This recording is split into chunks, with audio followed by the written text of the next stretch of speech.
Did it? Oh, don't ask me. I don't, there's something about that music.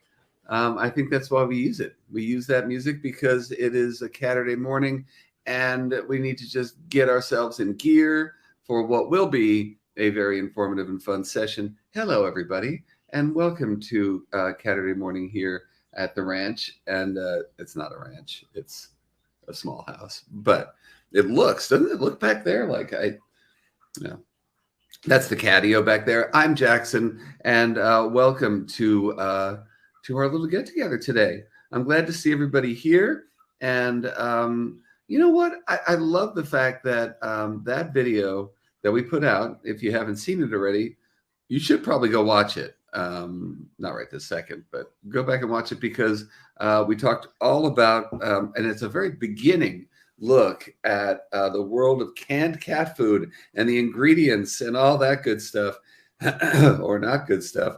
I will tell you this right off the bat, you guys. I am, and I haven't had allergies since I was a little kid, and I think because it's been really hyper rainy here in California this winter, I think, man, I'm just a little snuffly, and there might even be a few times where I have to go silent for a second and blow my nose or whatever. But hey, it's real life, right? So we are going to talk about lots of fun stuff today. And first of all, I want to thank whoever gives us some love in the form of these super chats. I do want to thank you. And Frogger is first up there. Thank you, Frogger. I got cat. Yes. Well, I would imagine most cats would be upset if you don't let them lick a milkshake, but you're showing love by not letting them lick a milkshake. And what's up to everybody here? I'm already seeing questions pouring in, and there it is, Shane and Faith Ashley from the Cat Cafe in New Zealand. You guys are like Swiss watches or New Zealand watches, as you are always here with us, even though it's 5:30 in the morning. Much love to you guys. I was actually just at a conference in New Orleans of animal welfare workers at the Humane Society of the United States Expo, which was really amazing.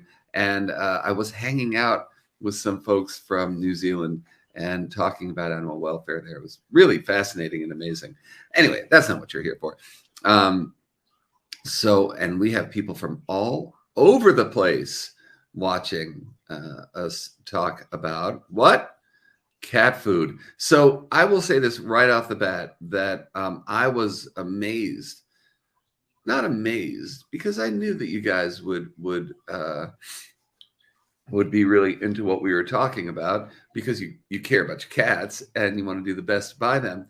But I was worried that there would be enough information in there that there would be a little bit of overload, because I will be honest with you, that happened to us. I mean, we made that video 3 times. This was our third go at it, because every time I would get past the 101 part of it, I myself would have questions, and I would feel like it was a rabbit hole. And then I would go scrambling back to Dr. Gene Hovey to explain it for me. And it's funny because, I've known Gene for 20, almost 25 years. Holy crap. And I could hear her voice because she was always my teacher when it came to the world of cat. And I could hear her going, Jackson, that kind of thing. But anyway, I'm sure that a lot of you guys, and Gene's here. Gene's here. I said it almost 25 years, woman. Yeah, it's been a long time. And my original business partner as I came out of the world of animal welfare and left the shelter world. And immediately, Gene and I started Little Big Cat, which, by the way, you guys can go to littlebigcat.com and find out a bunch of information about all things cat. I think Some of my articles are still there, but Gene is the one who keeps that up to date and answers tons of questions. Yes. So as we begin, many thanks to Gene for being the teacher, and as she was in that video. So anyway, sorry. Okay. Anyway, I'm watching all of these comments come in, and they are very hard to keep up with. But I will tell you this. I'm going to tell you this like right off the bat, you guys, that thank you, Jessica M. Let's bring that up. Yeah, man, that's a great question, Jessica. We're going to get to that in a minute. And I will tell you that a lot of the questions that you asked today are not going to be questions I can answer, because I don't want to answer anything that I also have a question about, which is why we're here. So the more that you ask, the more that we can bring together in future videos, knowing that there's so much demand out there for videos about nutrition means I'll keep making them. So there you go. Now I just, what I'm going to do right now, and thank you so much. And I cannot pronounce your Icelandic name because I know it's an Icelandic name, but we will also talk about homemade recipes in a little bit. Thank you, Beth Millard, for your super sticker. Again, if you guys don't know what these super stickers are, and I want to thank Facebook watchers for the stars that you give us. Unfortunately, the interface that we use for these videos don't show those stars. I'm going to be able to see them after the fact. Thank you so much, Geek Girl. Thank you so much for your help. And again, you know, we bought enough cans of cat food in that video. Let's see. Frogger, we're talking about another video, man. I will tell you that. I am going to bring up our social media maven here, Lindsay. Hi, Lindsay. Hi. Welcome. Happy Catterday to you. Happy Catterday. Sorry you're snuffly. I will tell you, I know, man. So as we put up this video, and I was traveling, Lindsay was the one just monitoring all of the comments, and there were a ton of comments. What were the overwhelming things that you saw coming in? I saw an overwhelming thank you. This is an eye-opener. This video was so well done, which I think is a huge compliment to you, because you really had a vision for this one, and that's why it took us so long. We started filming this in like January, I think, or I don't know. Yeah. I saw a lot of confusion, a lot of people like, I don't know what to do. My vet says this, my other vet says this, contradictory. I saw people fighting about carrageenan. I saw, but overwhelmingly, I'd say it was like, thank you. And we need more of these kinds of videos. We want a deeper dive. You know, my cat has a kidney problem. My cat has urinary issues. Like, what kind of diets? And I just keep thinking roundtable discussion with the experts, because you know everybody. And my God, it could be amazing. So, you know, if there's anything, I mean, that's one thing I can bring to the table. Get it? I can bring that to the table. Is that if I don't know everything, I seem to know everyone. So that's cool. And I can bring everyone to the table. And I think that we will have more talks, more live interviews with the folks that I love who know so much about nutrition. Yeah, because you do know people who are really valuable and they have so much to offer, like Dr. Gene. And there's so many of them, and I follow a few of them, and it's just, there's a group on Facebook from Dr. Karen Becker, Inside Scoop, and it's a paid group, but if you guys join that, it's like $10 a month. And oh my God, the info, it's for dogs and cats. And it's just holy rabbit hole, but like, it's amazing. So holy rabbit hole, Batman. Yeah, I mean, I think that it's important whether you're, and this is interesting, you know, when Gene and I first started Little Big Cat, it was me and her coming together and saying, I don't know what I don't know, you know, and you know, I knew the one side, and she knew the other side, and that's why we came together. So I think it's important for me, for instance, to look at these questions and say, I don't know what I don't know, but I will find out. and that's why it's important for you guys to ask the questions. So let's see what else we got going on here. Thank you guys all, either for super chatting with us or becoming a Mojo Knot. And I know we have a Mojo Knot here, right here with us. That would be, let's see. I saw a couple people join. Brethi de Souza is a new member. Thank you so much for being a new member. And just in case you didn't know, if you are a Mojo Knot, then you become privy to extra content. We do sort of bloopers and just extra chapters and things like that. We have lives like this every month, and that'll be helpful for you because they're smaller, a little more intimate. So anyway, who else I will bring in? Oh, it's Proxima. Proxima, who floats the boat. Proxima just paid for the cat food that we used in the video. As always, Proxima, my love to you. Thank you so much. And Geek Girl, again, thank you. Ruth Harper. Let's see. You know what? Can you pin that? I don't know. I don't know how to pin these. Which from Ruth Harper. I'm looking, and to pin it, you just go into the center of the comment, and it'll say "show." No, but not from the top of this thing. That's the problem. Right. I'm looking for her. I'm sorry, I don't see her. Yeah, she's a super chatter. Okay. Anyway, oh my, and there are a lot of behavior type questions coming in here, and I will tell you right now, my lovely Mojo Knots, that's not going to happen today. And I will tell you that we are approaching 400 videos on our YouTube channel. Most of the questions that you're asking behaviorally, we've at least touched on at some point. And again, Lindsay is always looking for new sources of content. So always ask us. And we will most likely get to it at some point. Madison, all my love, thank you so much. Okay. Oh boy. Just so you know, Madison. I don't see. Okay. Yeah, I don't see Ruth, but I'll bring up Madison. Madison, as always, thank you for your support. You know what, Madison, and whether this is a popular opinion or not a popular opinion, it's fine. It's fine. I mean, whatever you can afford to feed your ferals on a consistent basis, and it, let's face it, has the AFCO seal, and it's, you know, to whatever degree, has everything in it that a cat food should have in it, on a very basic basement floor level. It's all good. You're taking care of your ferals.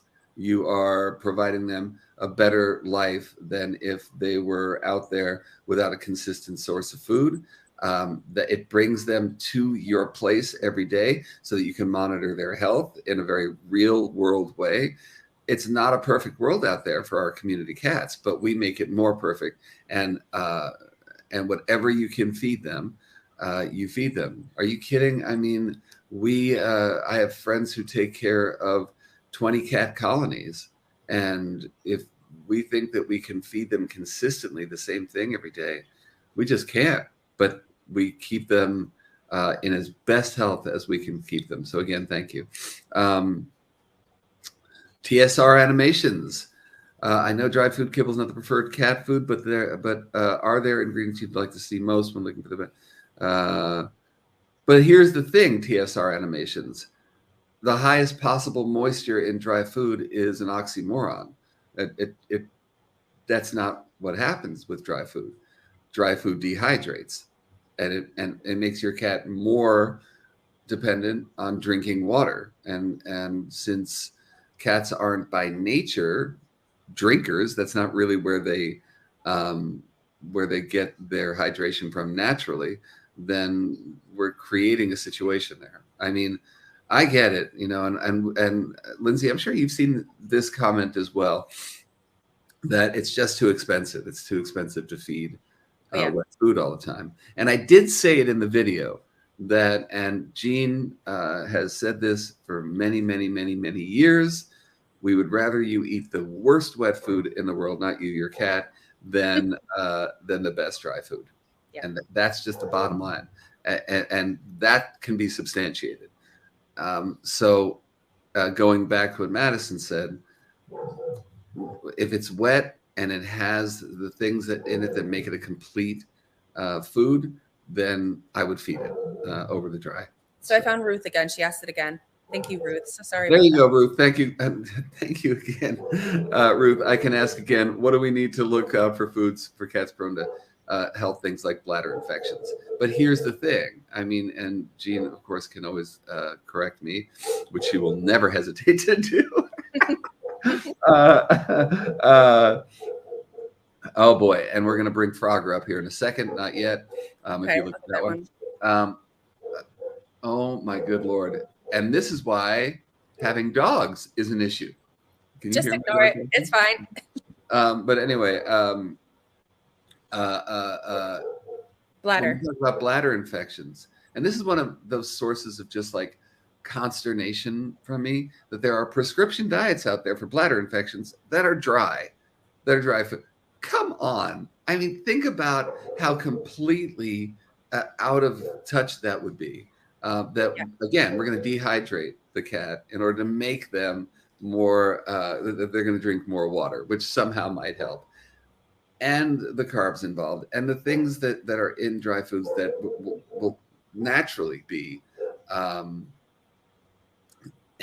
antithetical to a cat's well-being. So what I would say is, first, don't look at that. I think that starting with a wet food will help. One of the sources that I love for things like this, site catinfo.org, which is a website put up by Dr. Lisa Pearson, and her work on this topic is pretty amazing. Now, Lisa will start saying things when it comes to homemade diets that you'll look at and you'll go, yeah, I can't do that. But the information that leads to those recipes are the things that you want to take a look at. Okay. Thank you, Ruth. And just touch on that one more thing with bladder, because that's one of the things. Go for it. Yeah, you're dealing with that a lot, right? Yeah. So I was pressured by several vets to get him on a urinary diet because he's had 2 surgeries now for stones and infections and stuff. And so I almost caved, but I just kept looking at those ingredients like, I just can't do this. So I ended up reaching out to certain people and learning as much as I could and got him on a raw diet. But what I will say is there are some supplements too that can help. Like, I'm not a vet or anything, but like there's a group on Facebook that's wonderful, but also just common knowledge is D-mannose is really great for bladder, to prevent bladder infections. But really, yeah, a wet diet all the way, as much moisture as possible, definitely not kibble. So yeah, that's my 2 cents there, but I know you want to get to Frogger. And also, I mean, I think it's important that you just brought up that Facebook group that, now I will say this, everything that you guys learn, whether it's from me and Lindsay, whether it's from Dr. Jean, whether it's from your vet, whether it's from a great Facebook group, whatever it is, the idea is that you are your cat's best advocate, and anything that you find out, substantiate it. The Google machine is a great thing. That said, you want to make sure that you're getting information from at least a couple of reputable places before you put those suggestions into gear. There we go. Frogger, thank you so much for the question. And that would be a bad. And I think as we talk about food for cats and what to feed them, we can start with the very basics that a cat is an obligate carnivore. They need the vast percentage of their diet should be derived from meat protein, from meat. That's it. And anything else that we start to add in there begins to be problematic. And, this is a conversation that unfortunately I have to have all the time. Personally, I'm vegan. My wife is vegan. We live in a vegan household. We don't bring animal products in here. We don't wear animal products, yet we have to feed our cats meat. We have to feed other animals to our animals, which is, there is no easy way around that. And believe me, if there was, we would have found it. We would have done it. There isn't. You just have to feed your cats meat, and there it is. Again, thank you for the questions. And I do want to say this also. And I don't know, let me just ask you, Lindsay, as you were going through comments, did you see a lot of arguments happen, or was it just comments? Yeah, I saw some arguments on every platform about carrageenan and how there's 2 different kinds and science proves, and people just going back and forth, and then other people defending it. That was, and then also like, I can't, what am I supposed to, like not a lot, but a few people were like feeling like they're bad cat parents because they can't afford the best diet. And that's never your intention, like ever. Like, of course, you're not trying to shame anybody. You're just trying to educate. And that was my point. That's what I wanted to talk about, was the idea of shaming. I think is really, really, really, really, truly important for everyone here to absorb. As you learn, it's important to remember being in the place where you had to learn. And for me, making this video was one of those times where I go, don't forget, man, you are not handing stuff down from the mountaintop. There is always learning to be had. And the more that we shame the people looking for answers, the more they will stop looking for answers. Nobody has ever been an effective student when their teacher is yelling at them or, making the rest of the class laugh at them. So please remember that. I think it's really, really important. Somebody asked me during an interview last week what it was that I loved about cats. And I think, of course, or my work with cats. And one of the things that I love is that 30 years almost down the line in my work, that they still contain a lot of mystery. Their world contains a lot of mystery to me. And that's great. And it keeps me being a student and letting everybody else know that I'm a student.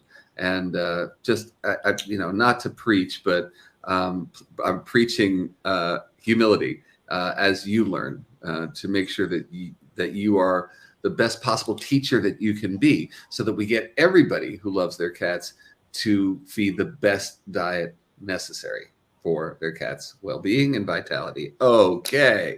I want to bring this up here. You go ahead and read it, but I know you're going to be like, carrageenan, phosphates, guar gum, legumes, byproducts, corn, tomatoes, high veggie fruit count. All wet foods are plagued with this stuff. Please help. Nope, not true. Not all foods are. And I would say, and I think Jean would back me up on this one, that there are some which should be hard pass, don't have it in your food, and some that are like, not the best, but it is what it is.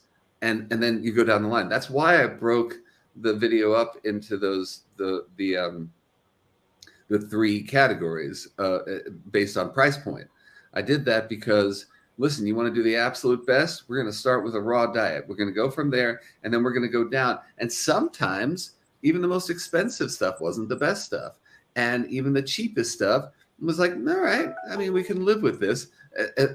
That's fine. You shouldn't feel less than because you don't have the budget for it.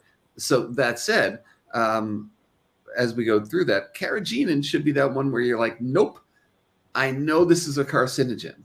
I know that this has been shown to promote cancer in animals. So I'm just going to not feed it. One thing I found out this week was that carrageenan is, okay, so it's used as a thickener, and it's used, so you're going to find it more in pate than not. You're also going to find it more in the larger cans than the smaller ones. Found that one out today. Don't know why, but probably, more about just cheaper when it comes to, to volume. So that's something to look for.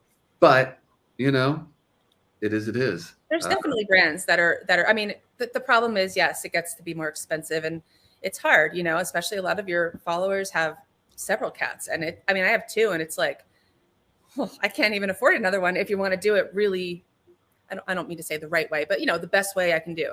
And, but there are some good brands out there, especially if you have like a local pet store that isn't like a Petco. It's more of like a boutique kind of store. I don't know if I'm allowed to say brands on here, but I mean, if you read the ingredients, like you've taught people.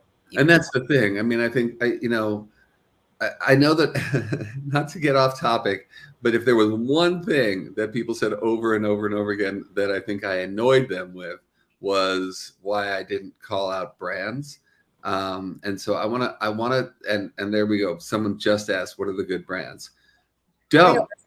I'm putting a good website in here for people that do carry a lot of brands, but some really great ones. Sorry to interrupt you. Yeah, go for it. So I was going, there it is, Incred Pets, or is it's Incredible Pets. I think it's in California, but the website is Incred Pets. And that's where I buy one of my canned foods for them. And it's like one of the only places I could find it.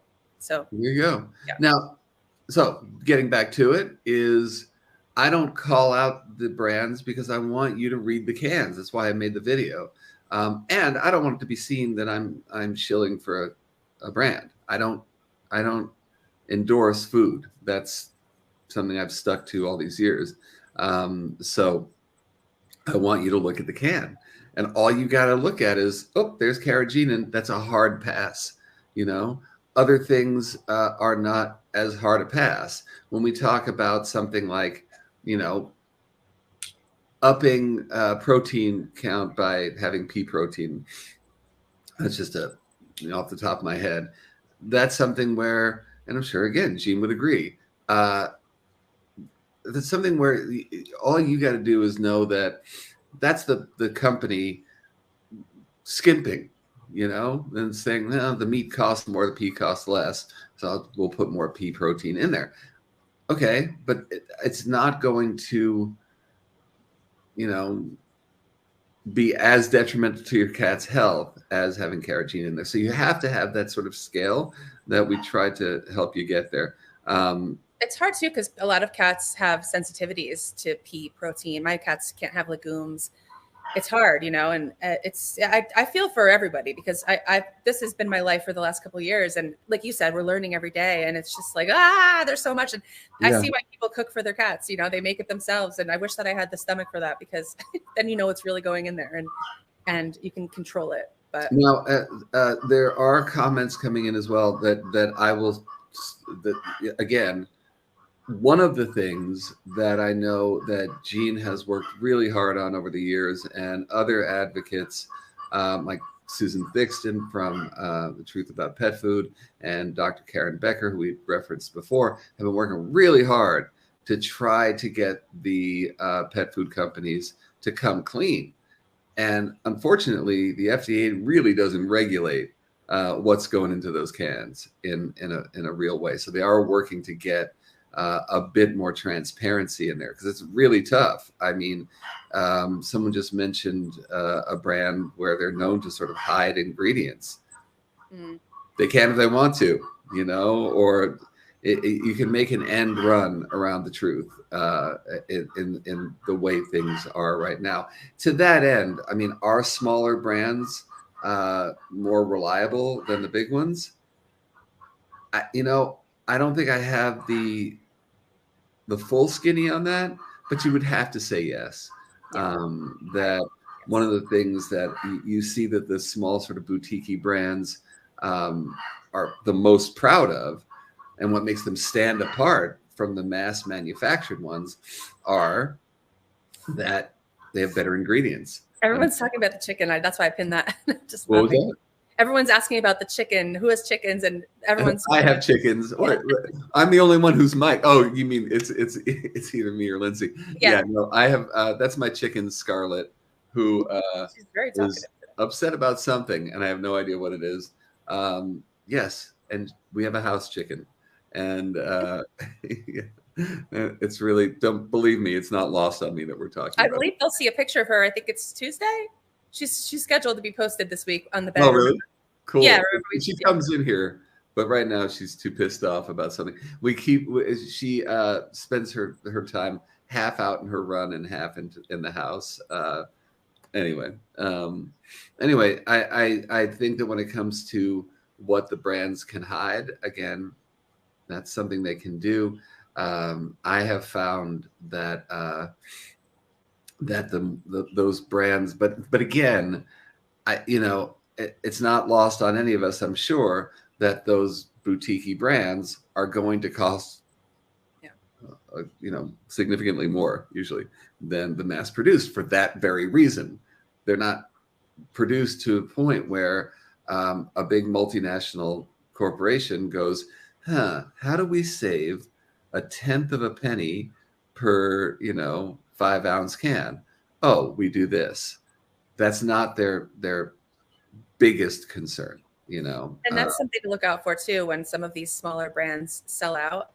Again, it's a rabbit hole because there's ways to find that out, but some of them do, and then they change the ingredients, but the consumer doesn't realize it because they trust this brand. And so another reason why it's really important to kind of stay on top of things, and which is why you said Dr. Karen Becker and Susan are fighting right now, so that it's more transparent, right? And it's hard. And we do have links to all places where you can talk. Yeah. Go ahead. It's all in the description, but go ahead and say what they are, just so you guys know. On Facebook and YouTube, it should be in the description of the video, so that way you can just go back and click it. So truthaboutpetfood.com, great place. FelineNutrition.org is a wonderful place. LittleBigCat.com, great place to go. Karen's is within the Mercola site, I believe. But there's links to Karen Becker's work, Lisa Pearson at catinfo.org. There's a lot of reputable places to be looking for the truth about what to look for in your cat's food. And again, if I can just be sort of a traffic cop, I'm happy because, again, I got a lot to learn as well. And so the more you guys ask these questions, the more I can answer them. Don't forget, I've also got a 3-video series, the food, the bad, and the ugly, where we talk about raw food, wet food, and dry food. And again, all leading to why you shouldn't feed your cat dry food. Not to mention, and Jean had brought this up before as well, that when we talk about byproduct in wet food, it can mean a lot. So one of the byproducts would be organ meat, things that are not considered just anyway. When it comes to dry food, because it's rendered, meaning it is cooked down, it is turned into a meal pretty much, you can hide a lot more in there, apparently. So I can't tell you guys how many reasons there are not to just feed dry food. And I know that, again, it comes down to cost, but I had a client who was telling me the other day that the cost for feeding a really inexpensive wet per month for her 2 cats dwarfed what the dry food would be. And we can do maybe an apples to apples at some point, but I really don't think that that's going to be part of the discussion. Honestly, I just don't think the cost is going to be that big a factor when it comes down to it. I mean, unless you're feeding, the bottom of the barrel dry food. Now, listen, you guys, I had budgeted 30 minutes for this live, and I am running out of time. So before I completely run out of time, I really want you to make sure that once that if you go back to last week's video, which I would love for you to go back and watch it again to make sure that you got everything you needed out of there, and what you didn't get out of there, that you're making sure you put in the comments of that video, because we're going to take a look at it. We're going to figure out what's the next step for our nutrition series, who we should be looking for to talk with us. We're going to do some interviews and answer the questions. But again, at the end of the day, anybody who's asking me what are the best brands, that's the first place that I want you to start. All you got to do is read the cans. You can actually go, if you go to the big, and for those of you guys in the US, if it's something like Chewy's, where it's this, this big Chewy. I was thinking the brand. Anyway, go there and you'll see a picture of the can, of the ingredients. you can read these things. And if there's an ingredient that you scratch your head about, there's information to be had. And it sounds like I'm making you do a whole bunch of work, but it's worked for me, as opposed to trusting what a brand is. And don't forget, the brand that you see today might not be the brand that you see tomorrow. That we know that a lot of the smaller brands have been brought up by the multinationals, and then a lot of times you're going to see a sharp fall off in terms of the quality of ingredients. And so watch for these things. I'm sorry, I'm going to have to wrap this up, everybody. But also, apparently I'm having like an allergic attack here, and don't want to be just sitting here sniffling. So Lindsay, I want to thank you for everything you do for us, and for monitoring. And everybody, just know, thank you, California Carmen, for your get well wishes here. But remember that anything that I don't see in terms of comments, Lindsay does. So whether it is, I actually really like to go in and what I do is I read as many as I can, and I will text him. Like, I'll screenshot stuff to you, and I'll in our meetings, I let you guys know. And I have a passion. Like, this is like not just a job for me. Like, this is something that I'm passionate about. So we really do try to serve, and like whatever you guys want. And we do talk about this in our meetings. So we read it. There's a lot of comments. I'm not going to lie. I can't read every single one, but I do try. It's part of my job, and I do it on the weekends. So, if we haven't addressed them yet, just keep commenting. We will get to them. And we are looking for suggestions. We have a list going. So, right, for future videos. Well, that's the thing. I mean, I don't think that we couldn't make these videos, number one, without, and everyone who has super chatted here today, again, thank you so much. All the Mojo Knots, thank you. And the Facebook stars. Sorry, we can't see them. And the Facebook stars, again, thank you guys so much for this. But again, without your questions, we don't provide answers. So again, go back to last week's video so we'll know where to start, and just put it in the comments, and Lindsay's going to see it if I don't. All right, everybody. Again, thank you for the get well wishes. I'm going to go and blow my nose, and I'm going to sneeze, so I got to go. All right, everybody. Much love. Take care. Bye.